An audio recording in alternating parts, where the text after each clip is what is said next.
hematología maligna, ¿no? Entonces, bueno, si bien es cierto, dentro de la hematología en general, como ya lo vimos la vez pasada, lo más preguntado en realidad siempre es benigna, ¿no?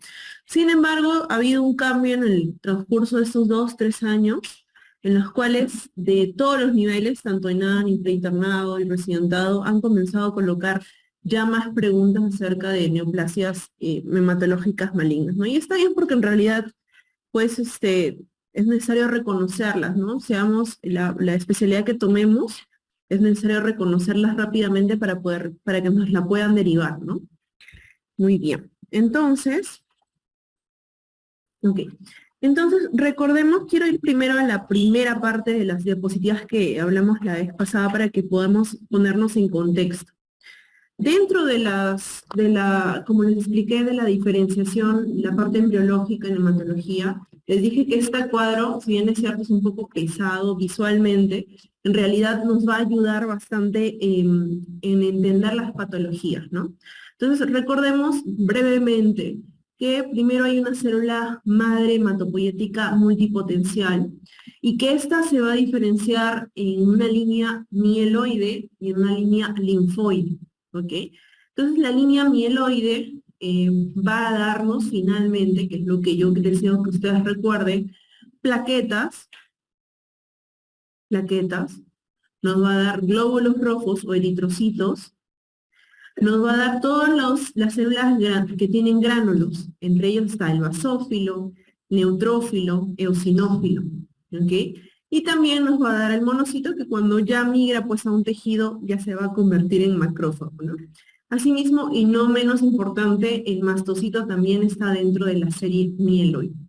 Entonces, patologías que tengan que ver con la serie mieloide, ya sea leucemias linfoides, leucemias mieloides agudas, o síndromes mieloproliferativos crónicos, como su nombre lo dice, va a integrar esta parte de la línea mieloide, ¿ok? Mientras que aquellas patologías que tengan que ver con los precursores linfoides, como ustedes pueden ver acá, va a involucrar a linfocitos B, a linfocitos T, natural killer o células asociadas naturales en español, y todas estas patologías están dentro de esta parte, ¿ok? Para que ustedes puedan entender. Entonces, hay ciertas patologías en donde existe una panmielosis. ¿Qué es una panmielosis? Existe un aumento de las células mieloides en general. Recuerden que esto se produce en la médula ósea. Entonces, la médula ósea, en términos generales, nos va a dar productos como glóbulos rojos, como plaquetas y como leucocitos, white blood cells, ¿no? Entonces, dentro de estas tres, como la misma imagen se puede observar acá, nos va a dar precursores, acá van a estar los precursores dentro de la médula ósea, que finalmente nos va a dar ya las células glóbulos rojos, plaquetas y leucocitos. Hay patologías que aumentan la proliferación clonal anormal, ya sea de una serie de glóbulos rojos solamente, plaquetas o leucocitos, o que va a predominar uno de ellos. Cuando está aumentado en general, en número, tanto todo el glóbulos rojos, plaquetas y leucocitos, pues hablamos de una panmielosis, ¿ok?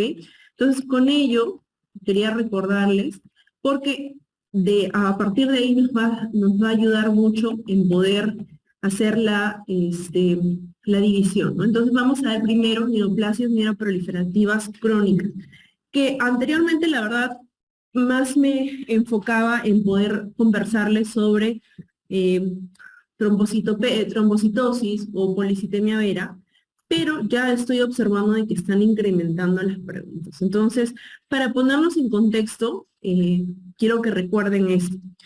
Entonces, básicamente lo que ya hemos visto, les recordaba, la médula ósea produce estas tres líneas celulares y van a haber patologías en las cuales van a haber un aumento ya sea de la serie roja. Entonces, van a haber ciertas mutaciones a nivel de la médula ósea que van a producir el aumento de estas células. Dentro de las eh, dentro de las principales, estamos hablando de JAK y de BCR-ABL, ¿ok? Para ponerlo en términos simples, estas mutaciones son tirosina-sinases. Ustedes recuerdan, tal vez en biología molecular, habían células, perdón, enzimas que estaban dentro de las células, que aumentaban la replicación o la duplicación del ADN dentro de la célula. Obviamente, pues, estas células tienen un stop y a la vez tienen una máquina que puede aumentar la producción o de replicación de las células. Entonces, estas mutaciones, justamente en JAK2 y BCR-ABL, hacen que haya una proliferación descontrolada de estas células. ¿Ok? Entonces, recordarles estas dos, porque si bien es cierto, lo más preguntado ha sido siempre BCR-ABL, probablemente porque ya he visto un aumento de casos de casos clínicos de policitemia vera, pues probablemente el siguiente preguntar es JAK2. ¿Ok? Entonces, estas mutaciones van a permitir la proliferación descontrolada de las células y van a impedir la apoptosis. Entonces, como pueden observar, el BCR-ABL va a estar en la leucemia mieloide crónica, que ya vamos a hablar, y el JAK2 principalmente en policitemia vera, trombocitosis esencial y mielofibrosis agnogénica. Entonces, vamos a hablar primero de policitemia vera. Excluyendo las causas de pseudopolicitemia o de pseudoeritrocitosis, que les voy a hablar brevemente acá, ustedes de repente, en algún momento, han encontrado de que, o en la práctica clínica, pacientes que se deshidratan. Y si recordamos, inicialmente cuando hablamos de hematocrito, el hematocrito que era centrifugar un tubito capilar y pues decantaban que principalmente acá los glóbulos rojos y lo que quedaba sobrenadante era el plasma. Entonces, la proporción de estos glóbulos rojos, de esta masa de glóbulos rojos, en comparación al total, volumen total sanguíneo, es lo que nosotros le llamamos hematocrito. Y si recordamos, en situaciones en las cuales había, por ejemplo, en una deshidratación aguda, pues va a disminuir el volumen total, dando una falsa sensación de aumento de hematocrito. Entonces, esta causa por ejemplo, una causa de deshidratación puede darnos una pseudoeritrocitosis o una policitemia espuria, así se le llama. Otras causas, por ejemplo, que el paciente tenga una hipertrigliceridemia, que dé una falsa elevación del hematocrito. Ahora, dentro de las patologías ya propiamente, cuando ya no son pseudoeritrocitosis, o sea que sí está incrementada los glóbulos rojos, se dividen en primarias y en causas secundarias, ¿ok? Las causas secundarias, por ejemplo, las podemos ver, o policitemias secundarias, también llamadas policitemias secundarias, las podemos ver en casos en los cuales haya una disminución de la cantidad de oxigenación en nuestro cuerpo. Por ejemplo, EPOC. O que haya un aumento por alguna razón, de la eritropoyetina, por ejemplo, algún hipernefrón. O pacientes que utilizan andrógenos como para aumentar la masa muscular, también lo podemos ver ahí, ¿no? Pacientes fumadores crónicos y pacientes que viven en altura. ¿Por qué? Porque normalmente nuestro cuerpo, cuando nos vamos, por ejemplo, nosotros nos vamos a vivir, o los que han hecho han ido a la altura, nosotros llegamos con una hemoglobina normal de 13, pero en el transcurso de ya de 6 meses, por ejemplo, yo me fui a Huancavelica, en el transcurso de 3 meses, mi hemoglobina ya era 14, jamás se tenía esa hemoglobina. Pero ya había sido 14 porque mi cuerpo tiende a tener una hipoxemia y en respuesta la eritropoyetina aumenta y aumenta la producción de glóbulos rojos. Eso es lo que normalmente pasa. Pero hay pacientes en los cuales han vivido todo su tiempo en paz, con Huancavelica, y de manera familiar, o es una exageración de la normalidad, comienzan a incrementar estos glóbulos rojos. Eso se le llama un aumento o eritrocitosis de la altura, ya que ha sido preguntada recientemente también. Y lo que querían ahí era que diferenciemos con la policitemia vera, que ahora les voy a explicar cómo es la manera de diferenciar. Entonces, en cuanto a policitemia vera, que ya es la policitemia primaria, o sea que hay una causa primaria en la sangre que está causando esta enfermedad, pues hay un aumento descontrolado, una proliferación descontrolada lentamente de los glóbulos rojos. ¿Ok? Pero ojo, así como predominantemente está aumentado los glóbulos rojos, también podemos ver una ligera elevación de leucocitosis y plaquetas. ¿Ok? No va a ser tan exagerado, pero también aumenta. ¿Por qué? Porque forman parte de la serie mieloide. ¿Ok? Entonces, si ustedes me han estado siguiendo la hilación, pues puede que, si predominantemente está aumentada la hemoglobina, puede que ligeramente también, por el efecto de esta proliferación incrementada, también aumente pues los leucocitos y las plaquetas. Obviamente el número de eritrocitos pues va a estar muy elevado, mientras que como acá la eritropoyetina no tiene nada que ver, el dosaje de eritropoyetina que hagamos a nuestro paciente está disminuido o normal. ¿Ok? Mientras que en una eritrocitosis o policitemia de la altura, la eritropoyetina puede estar elevada. También en casos de POC, por ejemplo, ¿no? Y va a estar elevada el aumento de la vitamina B12. ¿Por qué? Porque la vitamina B12, si recuerdan, tenían también un transportador dentro de nuestro intestino, que es la transcobalamina, en el ilio. Como hay un aumento también ligero de los neutrófilos y basófilos, pues hay un aumento de la transcobalamina que aumenta la formación de esto y por lo tanto hay mayor captación de vitamina B12. ¿Ok? Es como un hallazgo. En realidad no es que esto posiblemente no nos venga en el examen, pero siempre viene lo más característico, ¿no? Pero por si acaso lo estoy colocando. Entonces, al haber un aumento de glóbulos rojos, el paciente va a tener síntomas de hiperviscosidad. ¿Ok?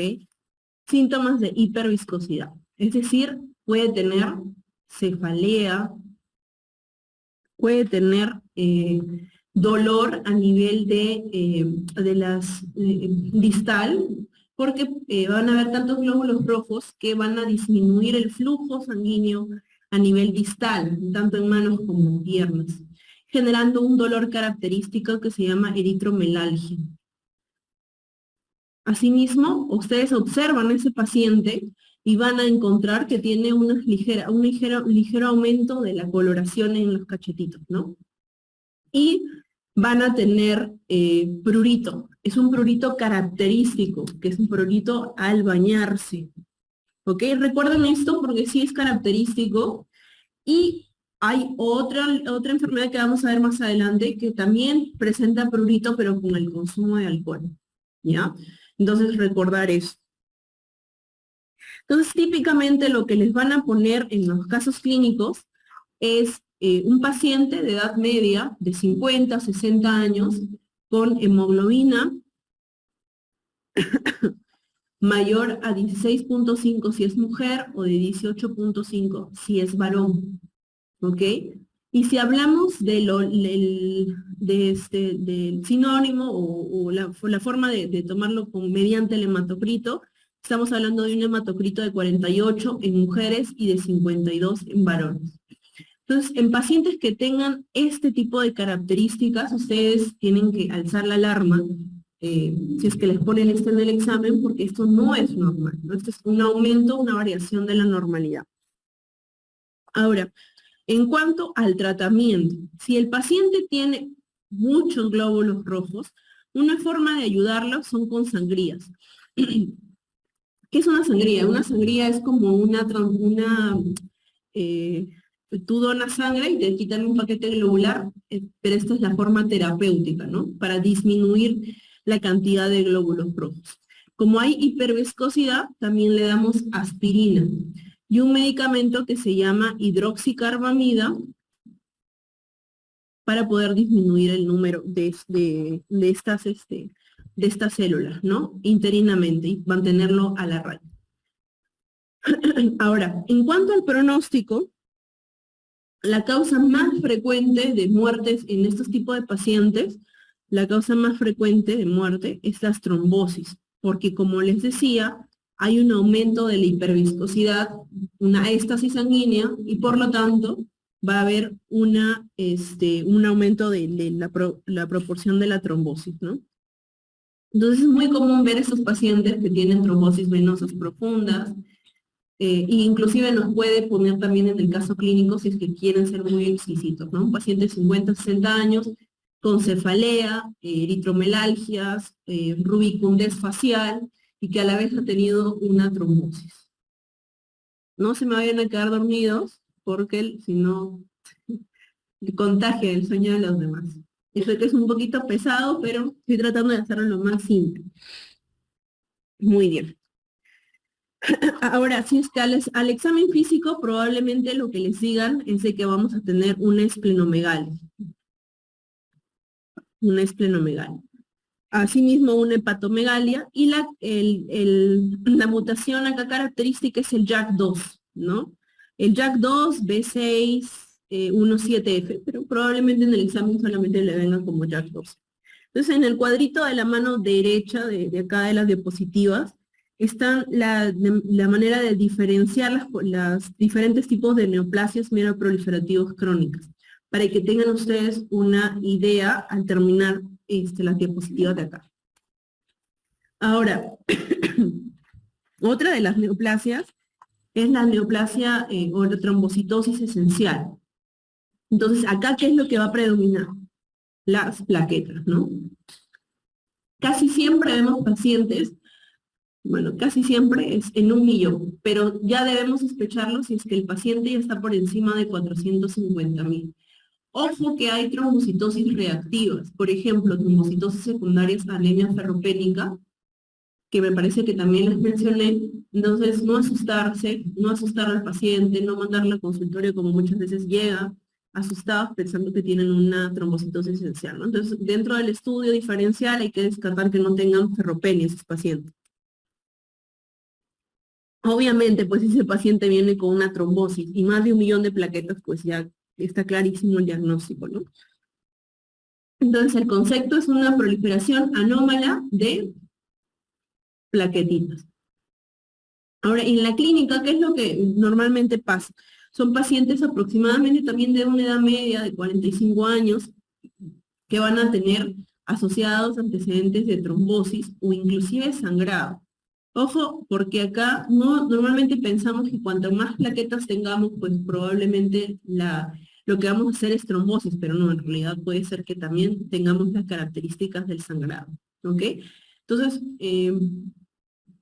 dentro de todas las neoplasias mieloproliferativas crónicas, esta es la más frecuente, es la que más vemos en consultorio, y tiene una ligera predominancia en género masculino. ¿Ok? Muy bien. Vamos a ponerle acá la división. Y dentro de los síntomas, pues también van a tener eritromelalgia, puede que tengan también cefalea, porque igual el incremento de plaquetas, cuando ya es en mucha cantidad, pues también va a generar una ligera hiperviscosidad. Obviamente, si comparamos el tamaño de un glóbulo rojo y una plaqueta, pues el glóbulo rojo es mucho más grande, ¿no?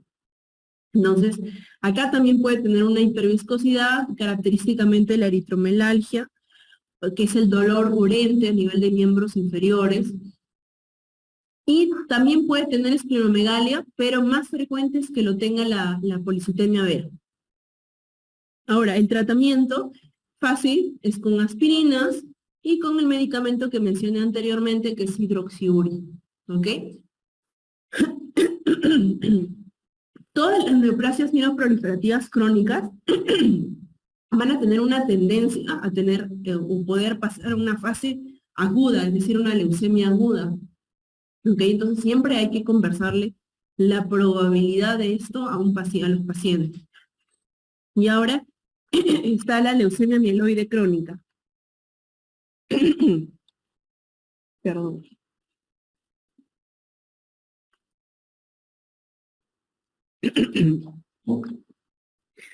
Y esto es lo que en realidad ha sido más preguntado durante todos los años de la residencia de las leucemias mieloides crónicas. Pero creo que es muy importante que lo pongamos en contexto, como lo hemos puesto ahora, para que ustedes entiendan por qué y cómo y por qué se diferencia con las leucemias mieloides agudas, porque muchas veces lo confundimos. E inclusive los pacientes también se asustan cuando escuchan leucemia mieloide crónica pensando que es una leucemia mieloide aguda. Entonces, para ponérselo como un caso clínico, estamos hablando de un varón, porque generalmente también son varones, de 50 a 60 años, que muchas veces son asintomáticos. Y por algún examen ocupacional que se hicieron, o de repente dentro de la clínica o dentro de su seguro, etcétera, encuentran un aumento de leucocitos. Ahora, si ustedes observan, que es lo que he querido traer esta vez, que muchas veces, a veces solamente lo explicaba, pero quiero que vean este hemograma. Entonces, los leucocitos acá van a estar sumamente incrementados. Y si a veces nos ponen este tipo de casos clínicos, pues lo que primero que podemos pensar también es que es una leucemia mieloide aguda, ¿no?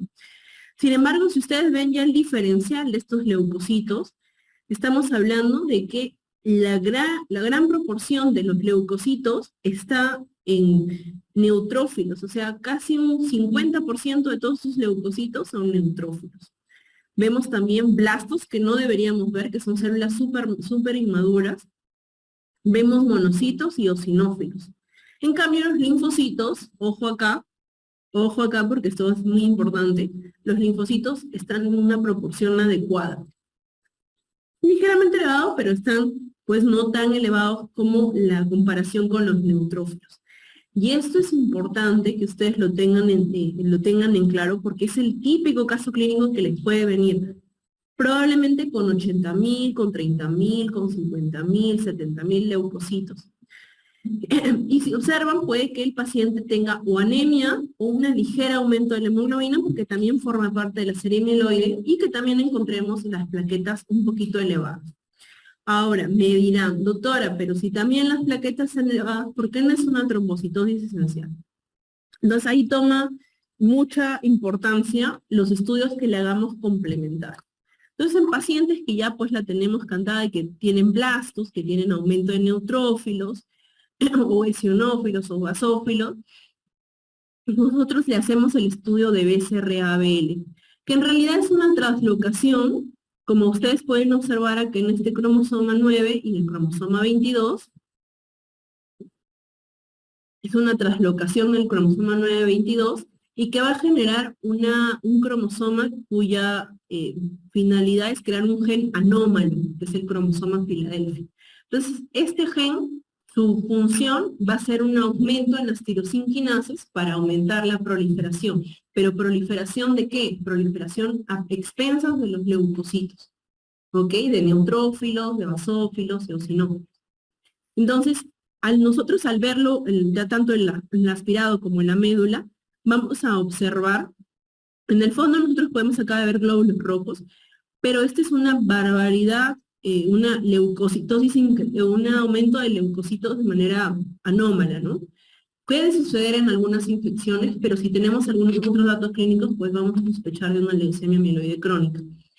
Entonces, acá vemos células en los neutrófilos incrementados, podemos ver mielocitos, metamielocitos, en general, ¿no? No les van a poner probablemente una imagen como si lo hacen en el MIR, pero sí para que ustedes tengan una idea de cómo se observa, ¿ok? Ahora, este paciente, ya al entrar ya más en el examen físico, les pueden poner que tiene una esplenomegalia.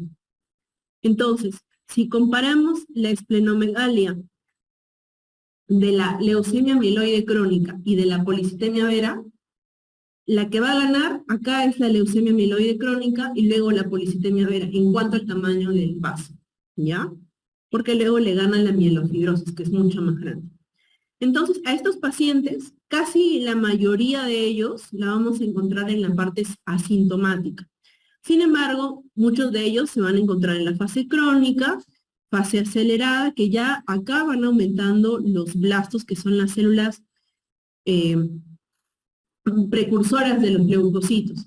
Finalmente ya incrementa a más del 30% de blastos y ya se llama una leucemia mieloide aguda.